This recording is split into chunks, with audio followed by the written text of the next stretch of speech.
Om Swastiastu, Om Awigenam Astu Namasidam. Perkenalkan, saya Nindya Yutami dengan NIM 2011031013. Hari ini saya akan membawakan Dharma Wacana mengenai manusia dalam pandangan Hindu dan kaitannya dengan Trihitakarana dalam mewujudkan keharmonisan hidup. Pertama-tama, marilah kita panjatkan puja dan puji syukur kehadapan Ida Sang Yang Widiwasa, karena atas berkat dan rahmat beliau, kita diberikan anugerah dan diberikan kesehatan, dan kita tetap dapat melaksanakan pembelajaran meskipun dalam kondisi pandemi COVID-19 saat ini. Umat sedharma yang berbahagia, menurut konsep Hindu, manusia merupakan persatuan antara jasmani dan jiwa atau Atman, atau yang sering disebut dengan mikrokosmos atau buana alit, yang merupakan bagian dari makrokosmos atau buana agung.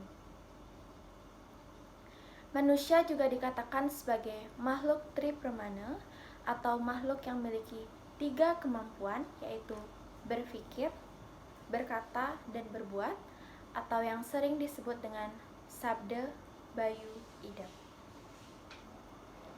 Kelebihan manusia tersebut seharusnya dapat mendorong diri kita untuk selalu berbuat baik atau melakukan subha karma. Dengan melakukan subha karma atau perbuatan baik, itu akan dapat menolong diri sendiri dari kesengsaraan hidup. Karena seperti yang telah kita ketahui, bahwa tujuan kita adalah untuk mencapai kebahagiaan. Kebahagiaan itu dibagi menjadi 2, yaitu kebahagiaan duniawi dan kebahagiaan spiritual. Untuk mencapai tujuan tersebut, kita mengenal konsep catur purusa arta atau 4 tujuan hidup. Yang pertama, yaitu dharma atau kebaikan. Yang kedua, arta atau kekayaan. Yang ketiga, kama atau hawa nafsu. Dan yang keempat adalah moksa atau kebebasan. Bhagawan Katyanan dalam Sarasamuscaya menyatakan bahwa kelahiran sebagai manusia adalah sesuatu yang sangat istimewa. Bahkan para dewa perlu lahir kembali menjadi manusia agar dia dapat mengalami moksa atau pembebasan. Sokantara menyebutkan bahwa jika jiwa satwam bertemu dengan jiwa tamas dan dikendalikan oleh roh atau jiwa rajas, maka lahirlah manusia. Manusia bisa masuk surga atau neraka tergantung dengan perbuatannya selama masa hidupnya. Maka kita mengenal surga Cyuta dan neraka Cyuta. Kita seharusnya memiliki kelebihan dalam tripamana, yaitu berpikir. Sudah sebaiknya kita dapat mengontrol diri sendiri agar tetap dapat mempertahankan martabat kita sebagai makhluk yang paling mulia. Sebagai manusia, kita harus berpegang teguh terhadap dharma atau kebenaran. Karena dalam kehidupan manusia memiliki tujuan utama, yaitu bersatunya roh manusia dengan sumber kehidupan sejati atau yang disebut dengan Sang Yang Paraning Dumadi atau Ida Sang Yang Widiwasa. Umat sedharma yang penuh karunia, eksistensi Trihitakarana sudah seharusnya kita terapkan dimulai sekarang, dan Trihitakarana sudah ada sejak zaman Majapahit, yaitu dipelopori oleh Patih Gajah Mada dalam persatukan Nusantara. Trihitakarana berasal dari 3 kata, yaitu tri yang artinya 3, hita yang artinya kebahagiaan, dan karana yang artinya sebab. Jadi Trihitakarana adalah 3 penyebab kebahagiaan. Adapun bagiannya yaitu parahyangan, yaitu keharmonisan manusia dengan Tuhan, pawongan, keharmonisan manusia dengan sesama manusia, dan juga palemahan, keharmonisan manusia dengan lingkungannya.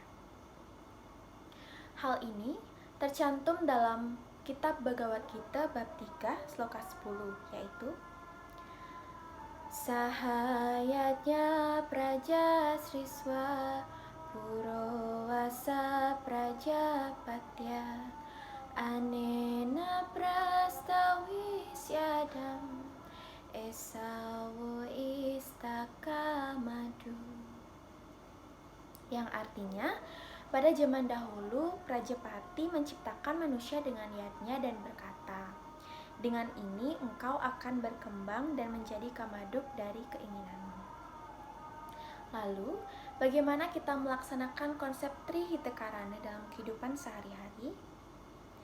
Parahyangan atau yang disebut dengan keharmonisan antara manusia dengan Tuhan dapat kita lakukan dengan melakukan puja Trisandya setiap hari, berdoa sebelum melakukan kegiatan, baik itu sebelum belajar, sebelum pergian, atau bahkan sebelum makan dan sebelum tidur. Selanjutnya yaitu pawongan atau hubungan harmonis antar sesama manusia. Contohnya, misal tetangga kita memiliki suatu upacara besar, upacara yadnya, yaitu mupandes atau pawiwahan, kita dapat membantu tetangga tersebut atau dengan istilah ngopin. Selanjutnya yaitu pelemahan, hubungan harmonis antar manusia dengan lingkungan. Di dalam Lontar Purana Bali dijelaskan mengenai keharmonisan manusia dengan alam yang disebut dengan Satkertih, yaitu salah satunya Samudra Kertih. Nah, kita dapat membersihkan area pantai gitu, misalnya ketika kita ke pantai. Selanjutnya, secara niskala hubungan harmonis kita dengan lingkungan alam dapat kita lakukan dengan melaksanakan upacara caru atau mengaturkan segahan pada saat hari Kliwon. Baik, Bapak dan teman-teman sekalian, dari uraian di atas dapat saya simpulkan bahwa keharmonisan sebagai penyebab kebahagiaan dapat terwujud apabila kita dapat berinteraksi dengan ketiga unsur Trihitakarana tersebut. Karena kita sebagai makhluk yang paling mulia adalah makhluk yang diciptakan oleh Tuhan yang memiliki tri pramana dengan kelebihan hidup atau pikiran, harus berbuat baik atau subha karma untuk membahagiakan atau mencapai tujuan kita, yaitu keharmonisan hidup atau kebebasan atau yang sering disebut dengan moksha. Jadi, pentingnya keterkaitan Trihitakarana dengan tri pramana yang kita miliki sebagai kelebihan kita sebagai makhluk yang paling mulia sangatlah berpengaruh terhadap kita ke depannya, khususnya sebagai manusia, sebagai makhluk individu dan makhluk sosial dalam mewujudkan keharmonisan hidup bermasyarakat. Sekian yang dapat saya sampaikan. Semoga Dharma Wacana tadi memberikan manfaat bagi saya dan kita semua tentunya. Dan apabila ada salah kata, saya mohon maaf dan saya tutup dengan Paramasanti. Om Santi, Santi, Santi, Om.